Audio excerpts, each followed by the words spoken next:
예수님은 어떤 분이시냐면요, 완전한 인간이시고 완전한 하나님이십니다. 그래서 중보자 되신다. 우리 사람이 하나님에게 다가갈 수가 없어요. 그런데 예수님을 통해서 하나님에게 다가갈 수 있습니다. 하나님께서 어떤 분이신지 또 예수님을 통해서 우리 인간이 깨닫게 되는 것을 볼 수가 있어요. 그래서 주님께서 중보자 되셔서 하나님과 관계가, 우리 사람이 멀리 떨어졌었는데 관계가 다시 이렇게 회복되고 이제 하나님을 아버지라 아빠라 부를 수 있게 하셨단 말이죠. 우리 더러운 죄가 막혔던 그 죄로 말미암아 막혔던 것을 다 해결해 주신 분이 바로 예수님이세요. 이 예수님의 사랑을 생각하면 너무나 마음이 늘 감동이 되고 새 힘을 얻게 됩니다. 우리 귀한 주의 종들이 이 예수님으로 말미암아 하나님의 모든 은혜를 다 체험하시기를 간절히 축원합니다. 그래서 우리 성도님들 어디서 무엇을 하든지 주님 자꾸 부르세요. 예수님, 마음이 좀 껄껄할 때 예수님 찬송가 자꾸 부르시고 주님 함께 하셔서 내 영을 채워주실 줄로 믿습니다. 나쁜 생각 들지 않게 해주시고 예수님만 생각하게 해주세요. 힘들 때 예수님도 이런 고난 당하셨지. 자기 십자가를 지고 나를 따라 그랬는데 예수님을 십자가를 지고 따라가자. 그리고 자꾸 기도하세요. 하나님께서요, 주님께서 내 짐을 대신 짊어지시고 또 내 짐을 가볍게 해주시고 아주 또 발걸음을 힘차게 하시는 은혜가 있는 줄로 믿습니다. 이 한국말과 영어를 아주 한국 사람이 한국말을 잘해요. 또 미국 사람이 영어를 잘해요. 근데 이 사람을 다 이렇게 좀 이렇게 소통하게 하려면 어떻게 해야 되냐면 한국말도 다 완벽하게 알아야 되고 영어도 다 완벽하게 알아야 소통하게 됩니다. 우리 예수님께서 그 통역자 되실 뿐만 아니라 하나님의 마음을 말이죠, 중보자 되셔서 다 우리에게 알려주신단 말이죠. 그 예수님을 자꾸 따라가셔서 하나님의 지혜로 승리하시기를 간절히 축원합니다. 십자가를 바라볼 때마다 하나님의 지혜, 하나님의 계시의 말씀이 있는 것을 볼 수가 있어요. 오늘 이 예수님의 눈물에 대해서 말씀해 주고 계시는데 35절에 보니까 예수께서 눈물을 흘리시더라 이런 말씀이 있어요. 예수님이 완전한 인간이심을 말씀해 주는 내용이에요. 완전한 인간이시다. 우리 인간의 모습을 다 가지고 오신 분이시다. 이단 가운데 그 영지주의가 있었는데 이 노스틱 사상이라고 해서 이 영지주의는요, 예수님께서 그 하나님이신데 하나님은 절대로 인간의 모습을 갖지 않는다. 죄된 모습을 갖지 않는다. 하나님은 절대로 고난을 당하지 않는다. 그것이 영지주의 이단 사상이에요. 그래서 그 이단 사상에서는 예수님이 고난당하신 거 있을 수 없다. 예수님이 고난당하신 것은 마치 환영과 같다. 이렇게 생각한 것이 이 영주주의 사상에 연결이 되는 도케티즘이라고 해서. 그래서 그렇다 그러면 예수님이 십자가에 못 박혀 돌아가신 건 이게 문제가 뭐가 발생하냐면, 그러면 예수님께서 십자가에 못 박혀 돌아가신 것은 그러면 환영과 같다 그러면 하나의 쇼한 거냐, 이렇게 볼 수가 있단 말이에요. 절대 그렇지 않습니다. 예수님이 우리의 인간과 똑같은 모습을 가지시고 고난을 다 당하실 것을 당하신 분이세요. 아픔을 다 당하신 분이세요. 죽음의 그 아픔 과정을 다 겪으신 분이에요. 죄가 없으신 분이 그 고통을 다 겪으신 거예요. 그러면서 우리 모든 죄를, 대가를 다 짊어지신 분이세요. 여기 분명하게 33절 또 35절에 보면 33절에는 예수께서 그가 우는 것과 또 함께 온 유대인들이 우는 것을 보시고 심령의 비통이 여기셨다 그랬어요. 인간적인 그런 애절한 그런 사랑의 마음을 가지시고 심령의 비통이 여기셨다. 불쌍히 여기사. 예수님은요, 공감 능력이 뛰어나신 분이에요.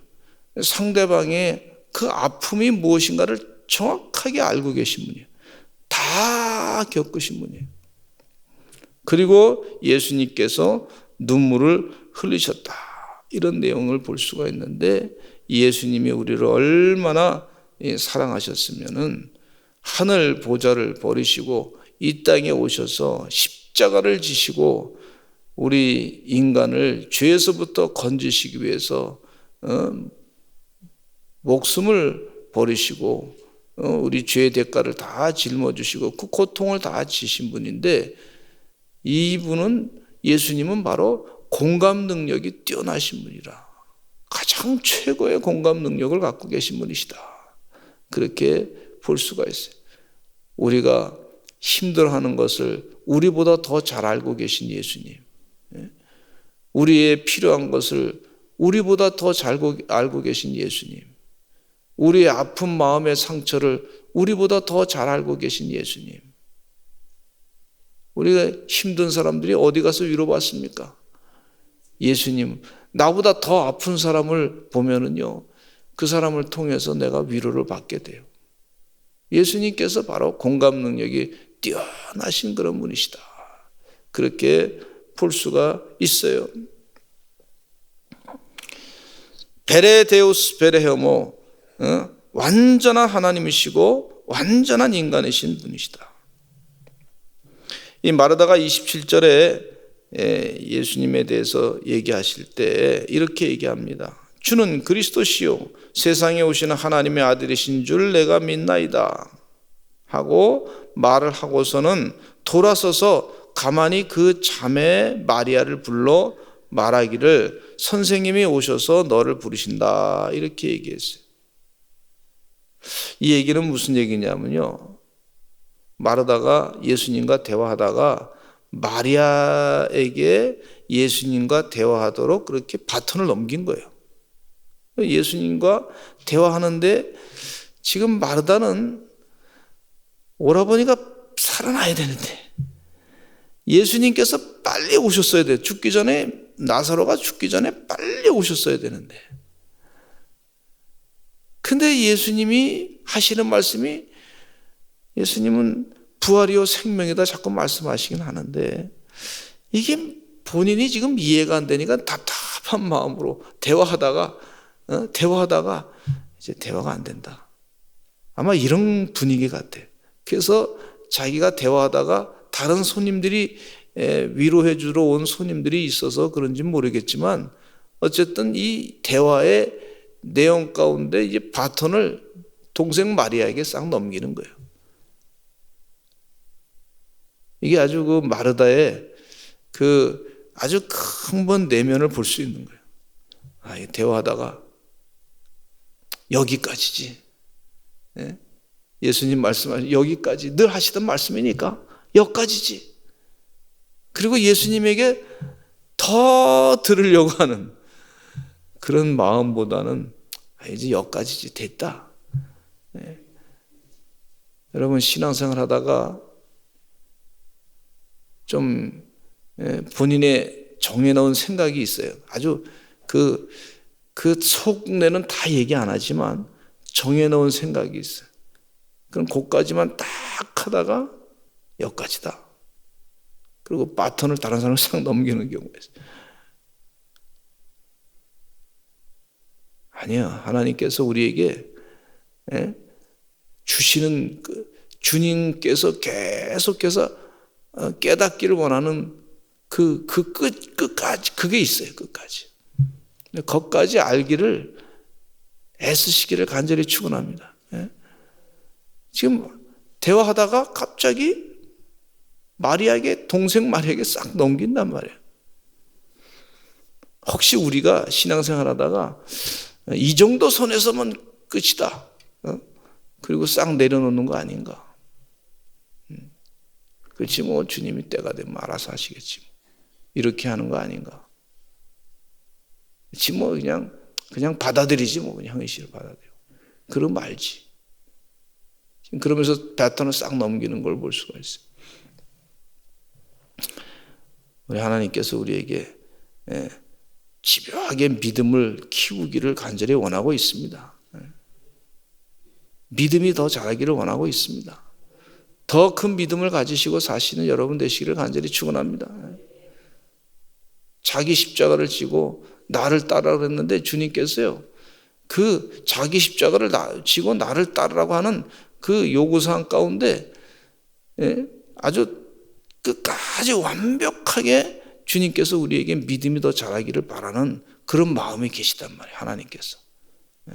그 마음까지 다 아시고 가시는 우리 성도님들 되시기를 간절히 축원합니다. 그 믿음, 더 큰 믿음. 저도 이 말씀을 보면서 이게 나도 이러다가 좀 여기까지만 하고 만다. 그리고 주저물러 앉는 부분이 있지 않는가. 이런 생각을 좀 여기서 갖게 돼요. 그 다른 사람한테 여기까지 배턴 남겨야 되겠다. 이렇게 하고 나는 좀 쉬어야 되겠다. 이런 마음을 갖고 있지 않는지. 그래서 마리아에게 얘기하는 거예요. 선생님이 오셨으니까 너를 부르신다. 사실은요, 내가 마리아를 보고 싶다. 이런 말씀 예수님이 안 하셨어요. 이 대화가 말이죠. 가다가 갑자기 선생님이 너를 부르신다. 마리아에게 이 대화를 좀 예수님에게 대접은 선생님으로 또 아주 훌륭하신 분으로 하나님의 아들로 그렇게 대접은 하는데 대화하다가 이분한테 그 인간적으로 좀 미안한 마음을 가지고 대화는 이제 그만해야 되겠다. 내가 이게 도대체 안 되겠다 해가지고 미안한 마음을 가지고 있다가 그렇다고 해서 이게 좀 인간관계 가운데 좀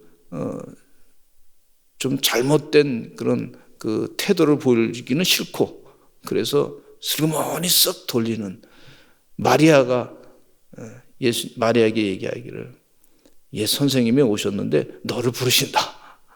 지금 나는 대화가 안 된다. 너를 부르시는 것 같다. 이러는 거예요. 마르다의 급한 성격을 여기서 좀 볼 수가 있어요. 혹시 우리가 그런 사람이 없는지 한번 스스로 한번 생각해 보시기를 간절히 바랍니다. 우리가 기도하다가 주님께서 끝까지 말씀하시려고 그래요. 기도하는데 말씀하시려고 그러는데 기도는요, 예수님의 하나님의 음성을 듣는 거 아닙니까? 내 원대로 마시옵고 아버지의 원대로 하옵소서. 그렇게 주님 말씀하시려는데 자기에게만 한참 하고 그냥 가면은 이 기도가 완벽하게 되지 않는 걸 볼 수가 있어요. 이 패턴은 다른 사람이 이제 기도해야 됩니다 하고 그런 가는 경우가 있지 않는가. 우리 자신을 한번 돌아봐야 되겠어요. 집요하게 주님 말씀하시는 게 무엇인지, 내 원이 무엇이고 하나님의 원이 무엇인가, 끝까지 하나님의 원대로 되옵소서. 그렇게 기도하시는, 응답을 정확하게 명확하게 받으시는 성령 충만한 우리 서산제일감리교 성도들 되시기를 간절히 축원합니다. 그러니까 마리아가 이 예수님이 부르신다는 말을 듣고 또 급히 일어나 가지고 예수님께 나갑니다. 마리아가 예수님 계신 곳에 가서 배웠고 그 발에 엎드려 이르되 주께서 여기 계셨더라면 내 오라미가 죽지 아니하겠나이다. 똑같은 마음으로 또 얘기하는 거예요. 그때 예수님께서 심령의 비통이 여기시고 우셨다. 또 예수께서 눈물을 흘리셨다. 이렇게 얘기하고 있어요. 공감하는 마음을 가지고 같이 우신 것을 볼 수가 있습니다. 예수님의 눈물을 흘리시는 예수님. 구약 성경에 어느 목사님은 이렇게 구약 성경의 노아의 홍수를 설명을 하시더라고요. 40일 밤낮을 비를 내리신 것에 대해서 그것이 하나님의 눈물이다, 이렇게 표현하신 분이 계시더라고요. 참 제가 그걸 볼 때, 처음에 그 얘기 들을 때 조금 하나님이 심판하시는 건데 하나님의 눈물로 그걸 보시는구나. 근데 가만히 보니까 하나님이 그 심판하시면서도 하나님의 마음 가운데 얼마나 힘드셨을까 하는 그 마음이 또 들더라고요. 그래서 하나님께서 눈물을 그렇게 많이 흘리신 것이다, 이렇게 표현하시는 목사님도 계시는데 상당히 공감이 가더라고요. 그 말씀이 무엇인지 이해가 돼요. 근데 예수님께서 우리 40절 말씀에 이렇게 말씀하십니다. 같이 한번 읽어보겠습니다. 시작. 예수께서 이르시되 내 말이 네가 믿으면 하나님의 영광을 보리라 하지 아니하였느냐 하시니. 지금 마르다가 말이죠, 이렇게 얘기합니다. 지금 무덤에 나사로가 있는데 비통히 여기시면서 예수님께서 무덤 앞에 갔는데 무덤에 그 돌을 옮겨 놓으라 그랬더니 39절에 그 죽은 자의 누이 마르다가 말하되, 주여 지금 소용없습니다. 주여 죽은 지가 나흘이 되었습니다. 벌써 냄새가 납니다. 주여 지금 소용이 없습니다. 그렇게 얘기하는 거예요. 그러니까 예수님이 또 하시는 말씀이, 내 말이 네가 믿으면 하나님의 영광을 보리라 하지 않느냐. 예수님이 얼마나 답답하셨어요.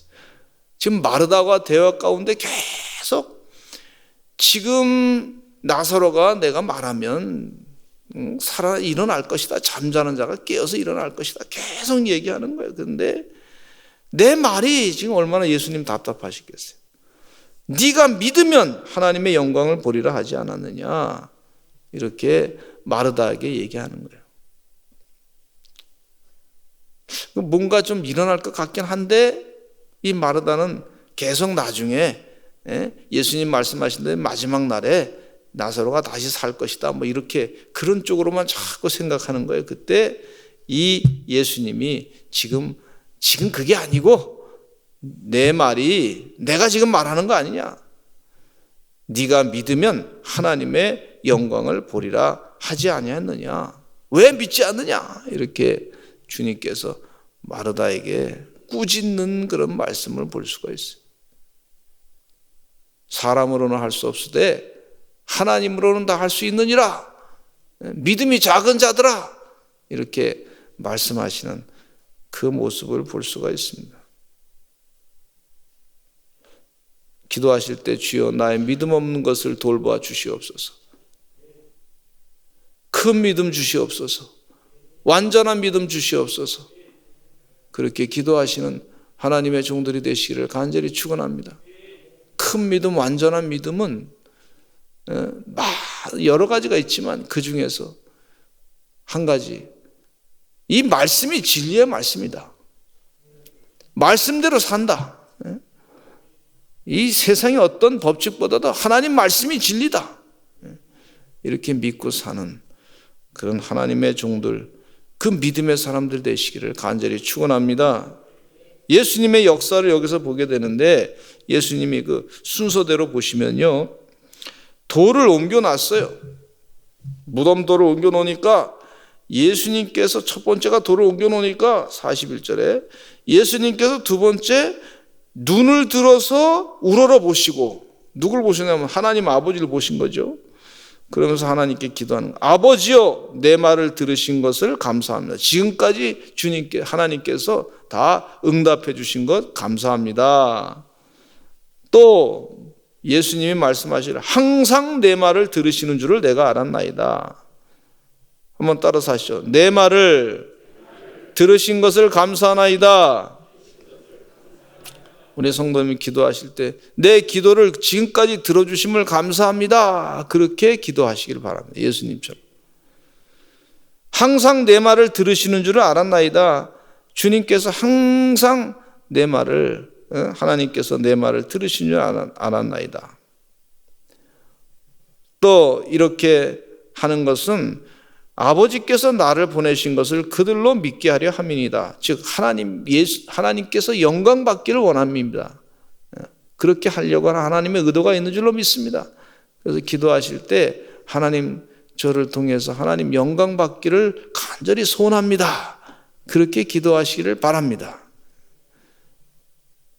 그리고서 큰 소리로 나사로야 나오라. 그렇게 예수님께서 외쳤던 것을 볼 수가 있습니다.